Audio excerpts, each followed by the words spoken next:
దాసి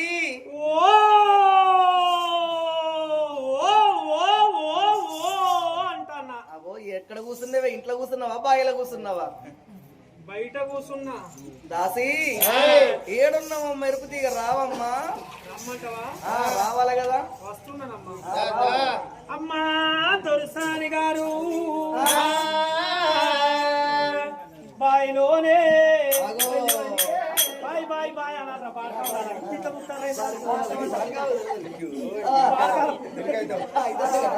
బాయిలోనే బాయిలోనే బలివనికే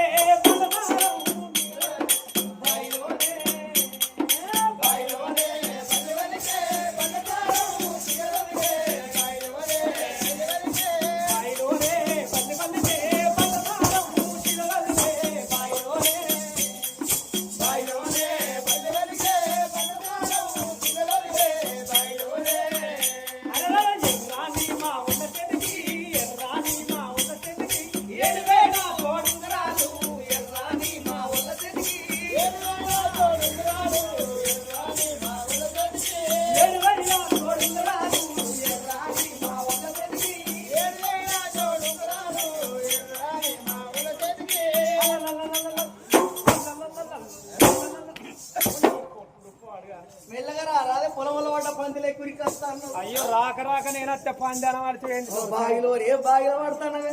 అరే లేటెస్ట్ రెండు మారిందా? మేము ట్రెండ్ ఫాలో అవుతాం.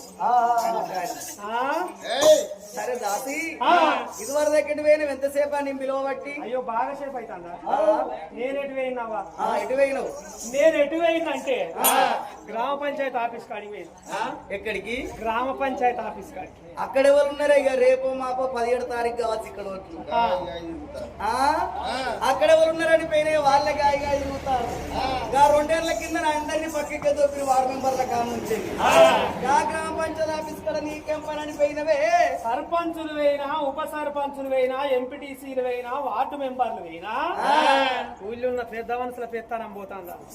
వాళ్ళ పెత్తనం ఎట్లా పోతే పుట్టూరులో ఉన్నదేనా? పెద్ద మనుషులతోటే నాకు పెద్దలో ఇబ్బంది అయింది. పెద్ద మనుషులతో నీకెవరు అయింది? ఏ ఊళ్ళో అయిందంటే ఆదివారం తర్వాత వచ్చేదే వారం సోమవారం. సోమవారం నాడు నేను నా ఆయన మనిషినవ్వా. మీ నాయన మా నాయన కాదురా, నాయన మనిషిని అంటే నేను యములార్ రాజన్నకు లింగధారణమైన మనిషిని అన్నాడు. ఓహో దారుణ చేసుకున్నావా? యములార్ రాజన్నకు లింగధారణమైన కదా. ఇక సోమవారం ఒక్క పొద్దే కదా. పొద్దుగాల లేచిన ఆకిలి ఉడిచి అలుగు తల్లి తానం చేసి